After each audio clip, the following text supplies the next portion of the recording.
We have a female-heavy group today, which is great since we're going to have some conversation. How many had a chance to watch at least the Keller portion of the Race in a Christian video? All right. One of the reasons I wanted you to watch that is because, of course, Keller is a pastor, and he's able to approach this topic from a pastoral perspective. And so I would still encourage you, if you have time, there's about a 25-minute segment kind of in the center of that streaming video that is really key to the theological underpinnings of some of the stuff we're going to talk about today. So if you have a chance, I will resend the link for you. I would encourage you to do that. So let's get started. There are few subjects in our culture that are more tender and more difficult to speak intelligently about, and more likely to offend than the subject of race, especially and understandably out of the white mouth of a white person. And it's a huge topic and an important one, and there are no shortage of privately held, closely held, strongly felt opinions on this topic. So recognizing all of this, I've tried to focus our time this morning on just one of the many important streams that we need to wrestle with, namely that racism is a family of God issue. More than simply a cultural issue, which it is, and if you heard Keller, you know it has both an individual component and a corporate component, but really grasping how Satan has used this issue of racism throughout history to destroy those whom God has made in his image, to divide Christ's church and to build pride in some and despair in others, and to diminish and limit the impact of our witness in the world. When I began thinking about racism through this lens, I got really angry.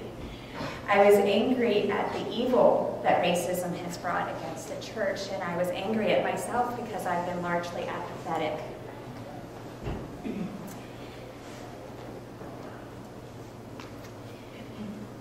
Before we go much further, I wanted to set up our talk with two family stories. This is a photo of one of my favorite Richmonders. His name is Stephen Jenkins. Stephen and I serve on the board of Richmond Christian Leadership Institute together. And he had come over to our home for dinner and making s'mores in the fireplace. As you can see, Mia and Hannah, our daughters, were just having a ball. They were wrapping him up in blankets and playing Snuggle Bunny and all the rest. We were having a great time. So I took this picture and I thought, I am going to just love looking at this picture of our Korean-American, African-American, Chinese-American family together, and I was just reveling. And so, because God is so good to humble us, 2 days later, we took the kids to Victory Life Fellowship to be a part of our friend Lori's CD release party. If you're not familiar with Victory Life, it's a predominantly African-American community congregation up in the north side. And my friend Lori is an African-American woman. Now, my kids love Lori. She is Auntie Lolo, and they are as comfortable with Auntie Lolo as they are with their biological aunts and uncles. But something happened when we left Lori being a part of our world, and we as a family went into Lori's world. We became minorities in a majority black culture. And speaking for my family, the truth is that it's very easy for us to profess colorblindness, to reject the notion that race ever enters our thinking as long as we're in the majority culture. And so our kids were stressed, and they behaved like stressed children. And our daughter Hannah, who 2 days before had been snuggle buddying with my friend Stephen, said something that horrified me at this venue about being touched by someone with black skin. And it reminded me that we must intentionally continue to provide lots of opportunities for our family to be the minority in majority other culture contexts. The second story comes from a soccer game last year. As you can see, we are a multi-ethnic family. After the game, the girls were out playing in the field and they were teased by a little boy about their weird skin and squinty eyes. And their brothers lost it. And I know you're not supposed to cheer your kids on when they want to go out and fight. But I was really proud. Now, what if their brothers hadn't cared that this was happening? Because they weren't the ones being teased, and they probably aren't likely to have that problem in our majority culture. What would you think, observing that situation, if you've been watching our family and their brothers hadn't stood up for them? What would you think about a family that had adopted these beautiful Asian girls and then didn't care if they were hurt because of their skin, because of their hair, because of their eyes? I'm guessing you would probably think, and rightly so, that we are not a healthy or loving family, or certainly not a family you would be drawn to. So back to the family of God. I am convinced that racism is a vicious and effective attack on the covenant family of God, and it always has been. And the reason that it has been one of Satan's most powerful tools is that we have historically, we the church, have been so willing to go along. Being teased about squinty eyes is hurtful, but it cannot compare, of course, to the evil that's been done in the name of hair texture and skin color. Throughout history, our brothers and sisters made precious in God's image have endured atrocities at the hands of people who claimed Christianity as their guide. And I am certain that many of these same folks, both black and white, through the blood and grace of Christ, were in fact chosen and adopted into God's family. How God's heart must have broken when he saw his children deny the family that he chose and created in favor of the prevailing cultural understanding of family. And when I think about today, I praise the Lord that we are past slavery and we are past official Jim Crow, but we are not past systemic advantages for the majority culture. Just as my heart would have been grieved if Zach and Noah had not defended their sisters, I must confess and repent of how often I grieve God's heart when I am forgetful or apathetic about the concerns of my spiritual siblings. I suspect this forgetfulness is an issue most white Americans face. It's not likely that anyone in this room or anyone that you know is engaged in outright racial bigotry. We're not practicing discrimination in hiring. We're not leaving church or our workplaces spewing racial slurs. For most of us, we are comfortably colorblind, which my African American friends remind me is a privilege that the majority culture enjoys, not something those who are constantly navigating the majority culture can afford to be. So, how do we move forward? There are a couple of good ways. The first is to find venues to begin talking about this issue and, where appropriate, seeking forgiveness and accountability.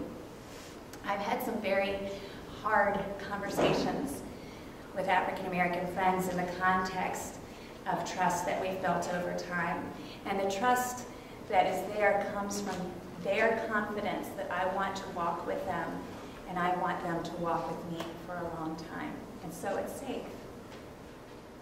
One of the things that I did with my friend Lori was to watch a video from a program that ABC put together called What Would You Do? She had watched this with a number of her friends in her community, African American friends, and they suggested to me that this would be a great way, because the question I asked her was, if you had the opportunity to say anything to a white suburban church that really wanted to make progress in this area, what would you say? And this is what she recommended, is that we watch this video and we learn to talk about it. We learn to have relationships that allow us to engage in these conversations. So we're going to watch this 6-minute video and then we're going to talk about it. Can everyone see the screen?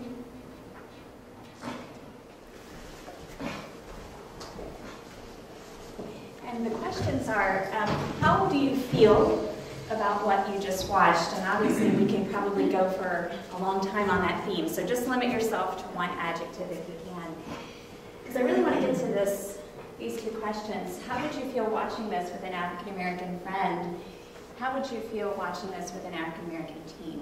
What would you want to say? What would you want to be true about yourself and about the future? So just take a few minutes and discuss that at your table, please. You see this and you wonder, did he lose his keys or is he blatantly stealing that bike? In broad daylight, he hammers and then saws on the chain. When that doesn't work, he pulls out an industrial-sized bolt cutter. And when he's asked, he fesses up. You lost the lock? No, not exactly. But he's not a real thief. Justin Kelly is an actor, and our hidden cameras are rolling. What happened? Nothing. I can't get through the lock. I mean, I know this is weird, but you wouldn't happen to know whose bike this is, would you? No. All right, good. Thank you. While the scene troubles Tim Lucas enough to turn around for a second look, he's on a family outing. His wife looks alarmed too, but they both move on. Colleen, my wife, she's like, he's totally stealing that bike. She was like, call the cops.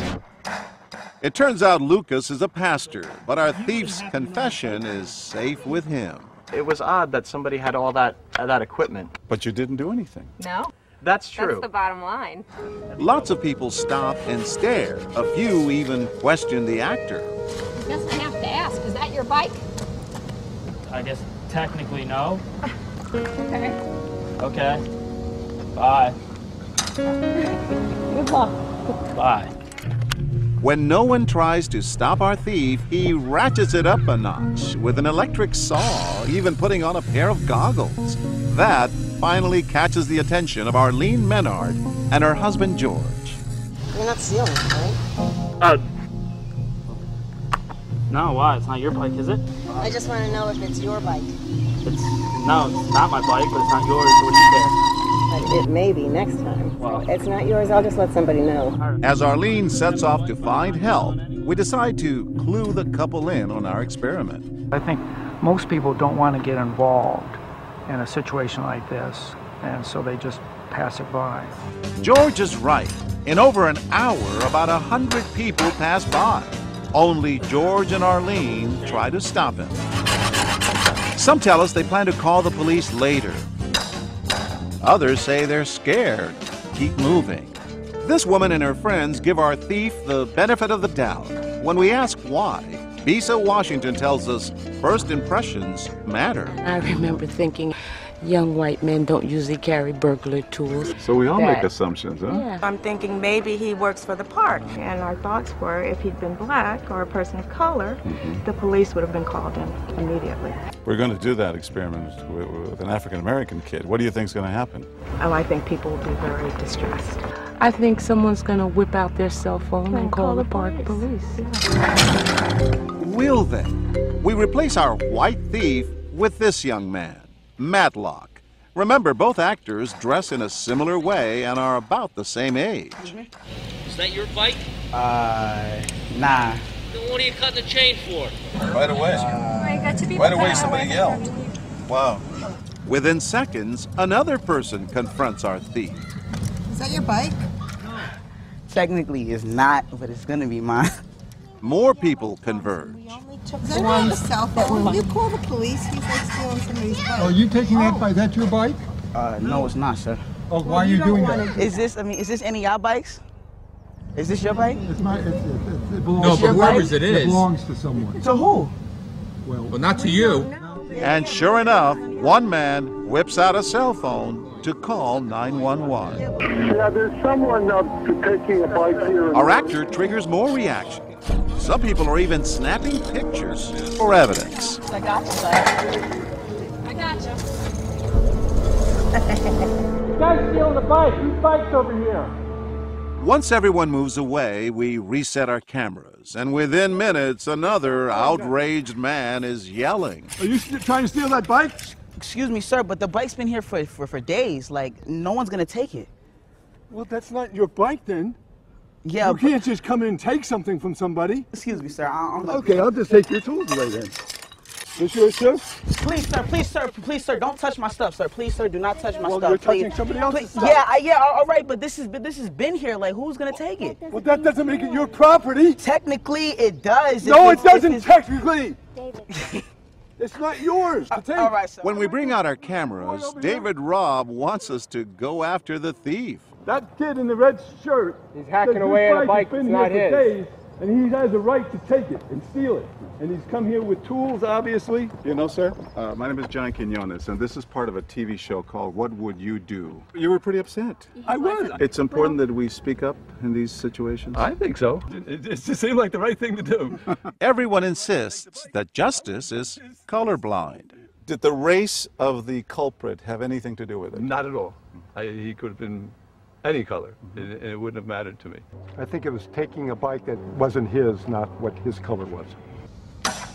Maybe, but take another look at how people passed right by the white actor, I need the police department, but not the black actor. Madlock sits nearby, stunned by what just happened. These racial stereotypes are infused in all of us. I mean, it's part of our culture. So whether you're black or white, you associate crime with blacks and you associate whites with being good. Jack DeVidio, psychology professor at Yale University. Whether we believe it, whether we notice it, whether we acknowledge it, race is affecting what I see, what I think, what I do.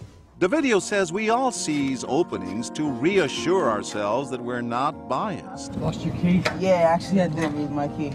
So when given an opening like this lost key explanation, people may respond kindly. Challenging the actor might come off as racist. So I get the back, you get the front.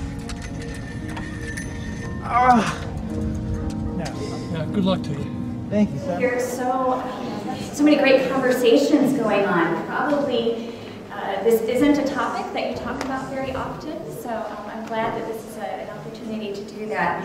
One lesson that I've learned in speaking and really just asking questions and listening to African American friends is that I carry a lot of what we've come to call white guilt.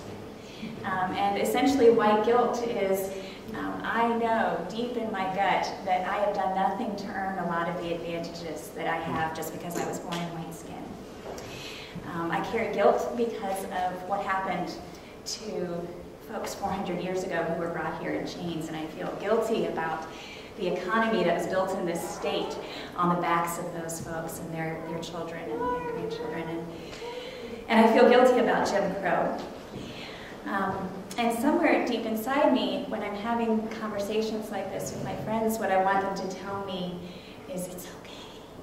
I want them to absolve me of those feelings. And it was interesting, I spoke to a friend recently. We were talking about whether the state should make apologies on behalf of different things. And we weren't coming to a very good conclusion. And I said, well, would it make a difference to you if I apologized? Because I would very much like to do that.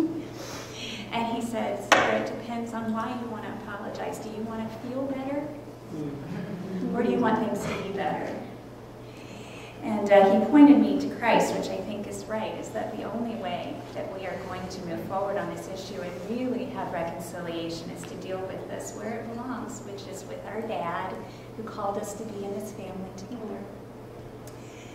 Another way to show love to our brothers and sisters is to be more sensitive to the systematic advantages or disadvantages that we may knowingly or unknowingly participate in. If you heard Tim Keller on that clip that I sent out, he talked about a man who owned a car dealership, and he was doing good business, and part of his model was that his salespeople they were able to adjust the price based on negotiating within a particular bracket. And statistically, they found that white men were getting by far the best price, and African American women were getting by far the worst price within this range of allowable prices. And so he, on his own initiative, said, this is a systematic disadvantage to African American women that I can control. And so he switched to a flat pricing structure, and it cost his business quite a bit of money to do that. But he felt like and was able to be a witness in his field, that this was a way that he could address a systematic disadvantage. So to that end, I have brought an array, a huge array here, of local newspapers that I've been collecting over the last few months. There's the Richmond Times-Dispatch, there's the Richmond Free Press. If you've never read it, it's very eye-opening. There's some Powhatan Todays, there's some Chesterfield Observers, there's some Style magazines. And I'm not putting this out to you to say all of this is gospel truth. It is not. But it's interesting if you read through what is the media that is being read in our region. What are the stories that people are hearing about who they are, about how other people perceive them, and how the system in our region works. So if you have time this week, I would encourage you to grab a couple of those papers, especially if there are some there that you don't usually see, and just look for that. Again, it's developing that sensitivity to advantages and disadvantages that are system-wide in our region. I know that these are very complicated issues, and we've only touched on one small dimension of a bigger picture. But my hope is that as believers, we will come to see racial reconciliation as really a family issue, something we need to deal with as a family, just like I would have gone after my boys with a fury if they had not taken care of their sisters at the soccer game. What a witness it would be to a watching world if instead of the most segregated place to be on Sunday was a church. In fact, it was the most integrated. If we were known as the early church and Acts was known as the place where they love one another well. If our spiritual siblings knew that we would come to their aid, as Zach and Noah's sisters know they will come to theirs. So with the time left, a few more questions for us to discuss at our tables. What makes racial reconciliation and unity so hard in the family of God? And what concrete steps can we take as individuals, families, and as a church to be the bride of Christ and a witness of his healing power in our hurting region? So you have until class ends. You've got, for this class, it's a lot of time. I think we have like 13 minutes. Please go through these questions, and then I'm going to show you this really quickly. The homework, I have the newspapers here, and then I'm going to send out another really short video clip. CNN did a really interesting series based on these same skin perception questions that they did with young children, kindergartners. And they went into a school, a diverse school, and they showed them a range of pictures on a poster board, the same exact outline body, 7 different skin color shades from lightest to darkest. And then they asked the kids a series of questions. Who is the good child? Who is the child the teacher likes? Who is the bad child? Who is the child you don't want to be with? And it was very eye-opening. And I watched it with my kids, and we talked about why white kids and African-American kids were choosing kids on the wider end of the spectrum, and what that meant and how we are not where we need to be still. So if you have kids, it's a great, again, just like that other video clip is a really helpful way to get a conversation started. This one is a great one to start with kids, so I'll send that out to you as well. So again, for homework, grab a newspaper or two, look with sensitive eyes, not necessarily to say this is gospel truth, but what's being said here? What's the tone? What can we learn about how people are receiving information? And then to do the CNN report. So we go back. Here are the questions for discussion until 10:45.